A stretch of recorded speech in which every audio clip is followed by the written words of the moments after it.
Guys, tugiye kureba ukuntu wafungura TikTok yawe ku giti cyawe, TikTok nshyashya wikiriyetingiye ku giti cyawe, utiriwe utanga amafaranga ngo ujye kureba umuntu uyigufungurira. So tudatinze nkwibutsa ati mbere yo gufungura TikTok urabanza ugafungura email. Mbere yo gufungura TikTok urabanza ugafungura email nshyashya utarakoraho ikintu n'iki na kimwe kugira ngo utangiye guhembwa. Urabanza ugafungura email, iyo umaze gufungura email nibwo utangiye urugendo rwo gufungura TikTok.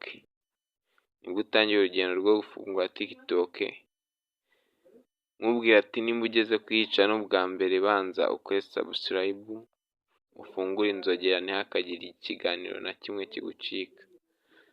So guys, nimba wafunguye email twagiye. Nawe utazi gufungura email jya muri comment wandike ati mfasha, mufashe ukuntu wafungura email, ndahita mbishyiramo, ndahita nkora video y'ukuntu wafungura email. Ntibivuze ngo niba utarafungura email ntabwo wemerewe kureba ino video. So guys, tugiye kureba ukuntu wafungura TikTok. Uraza kuri application yawe ya TikTok, uze winjiremo,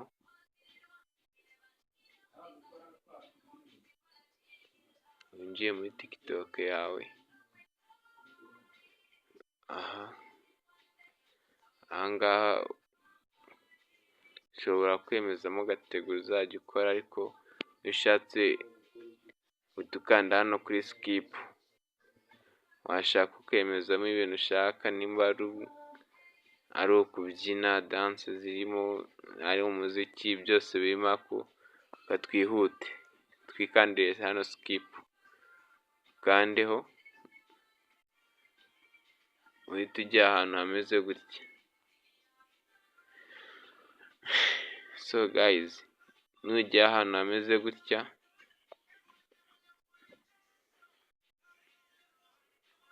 urabona iyi ni TikTok nshyashya, nta kintu cyari cyakorerwaho, nayo nyidownloadinze mu kanya. Byaba byiza ubanjije TikTok nimba niyemejemo ugakora log out ukayikuramo. So guys, twagiye ukuntu tugiye kwisetinga. Ugiye kuza hano kuri profile yawe, kuri profile yawe wemezeho,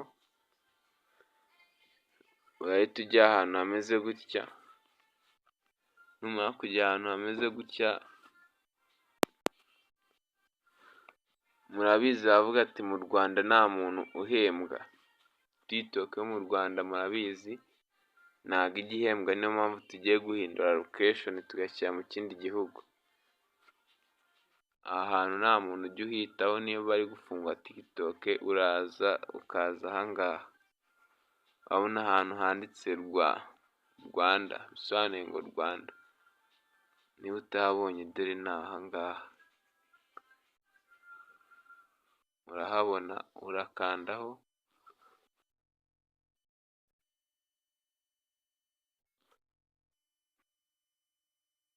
Nugera hano urahitamo igihugu ushaka ko TikTok iba yakuberaho. Igihugu cyiza waba wahitamo United Kingdom, United States cyangwa ikindi gihugu ariko kitari u Rwanda. Twebwe twishakiye tugiye kwifungura mu gihugu cya Amerika, icyo gihugu cyiza, cyangwa ugashyira muri United Kingdom,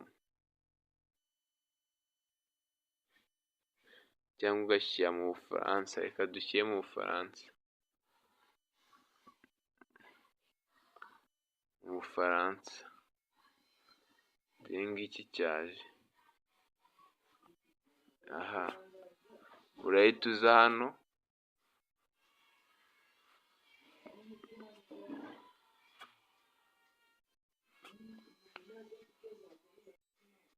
urahita uza ahangaha. numara gusetingamo igihugu ushatse washyiramo United Kingdom cyangwa United States cyangwa mu Bufaransa. Urabona njye nkoresheje igihugu cy'Ubufaransa, uraza wemeze hano nkweretse, uze uhitemo ya mail yawe wamaze gukeretinga. Ngiye maze gukeretinga iyi ngiyi email nkiriyetinze, none aho tuvuga nibwo maze kuyifungura kugira ngo mbereke ibintu byiza n'uburyo wabikora. Uyemezeho utegerezeho gatoya.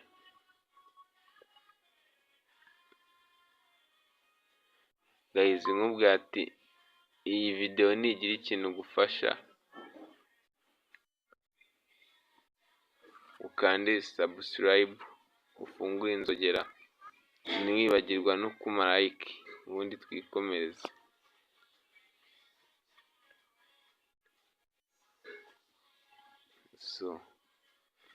Urabona ibi tubisoje, urabona TikTok yacu twamaze kuyifungura, twayisetinzemo igihugu, dusetingaho email. Reka tujye hano kuri profile. Kuri profile ndakeka nta muntu utazi profile. Ahangaha uraza ukandeho. So guys, urabona byarangiye. Urabona nta mu followers, ntawe twafollowinze, nta na like, nta na video twigize dushyiraho kuri TikTok yacu. Urabona twayifunguye, uraza hano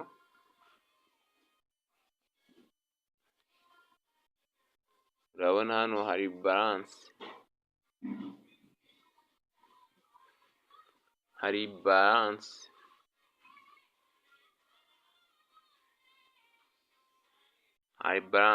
hari creator tools, izindi setting zigiye zitandukanye. Nk'aha handitse setting and privacy. So guys, tugiye kuza hano kuri setting and privacy, dukandeho.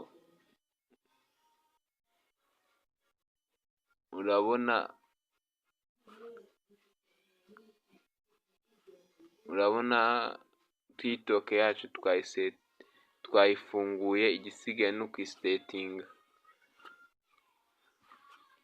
Tongera tugaruke hano kuri TikTok, hano kuri creator tools, ukandeho kuri creator tools turebe.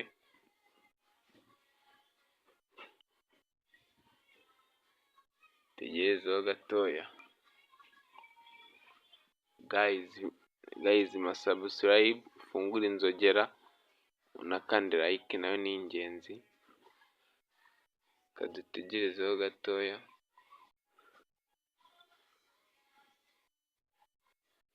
Kuri creator tools urabona TikTok yacu twamaze kuyifungura, twayikeretinze.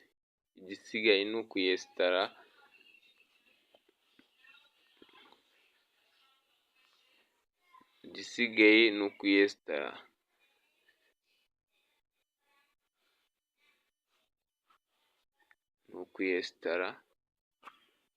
Uraza hano no kuri balance burya nayo aba ari ingenzi. Mwerekana amafaranga kuri TikTok wakoreye ahantu ajya. Amafaranga kuri TikTok ngiye kukwereka ahantu ajya.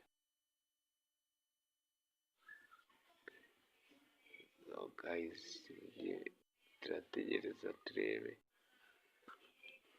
Dutegereze turebe.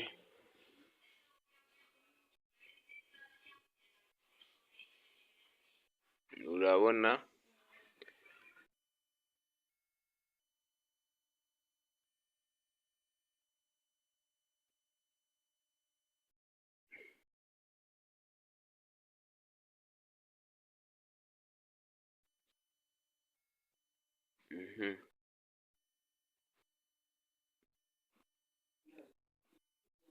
urabona ahangaha niho haza amakoini wakoreye, ahangaha hakaza amafaranga. Urabona twabisoje, tugiye kureba ukuntu noneho washyiraho ifoto kuri porofayile yawe. Ukuntu washyiraho ifoto, uraza aha ngaha handitse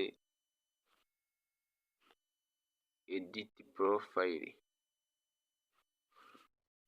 ukandeho editi porofayile.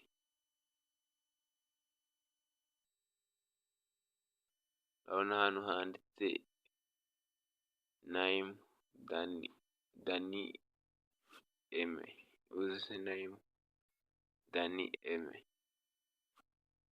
Twebwe turabireka tuze aha ngaha, ukandeho.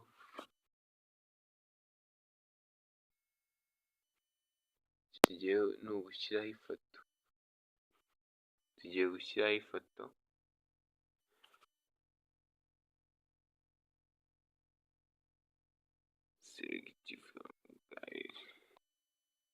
Tugiye gukoresha amafoto ari muri galeri yacu. So guys, wenda reka dukoreshe ifoto imwe muri izi. Dukoreshe uza hano kandi next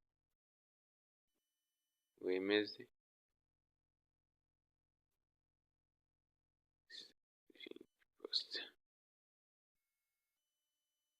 Uze hano handitse saving post, wemezeho.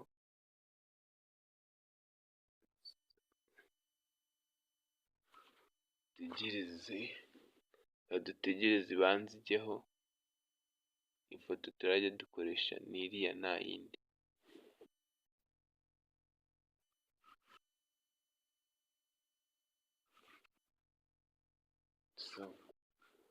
Urabona banyeretse ko ifoto yagiyeho. Urabona ifoto yagiyeho.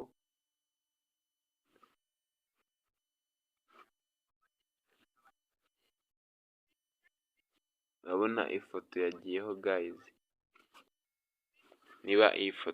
Niba iyi video hari ikintu ngufashije, wankandira subscribe, ugafungura inzogera kugira ngo ntihakajye hagira ikiganiro kigucika, ukanama like, nayo ni ingenzi. Sawa, murakoze. Naho mu gice cya kabiri tureba ukuntu wasetinga TikTok yawe, ukayisetinga mu buryo bwiza bwemewe, ku buryo watangira kujya ubona aba followers vuba na views. Tukareba n'uburyo washyira video kuri TikTok. Sawa, murakoze.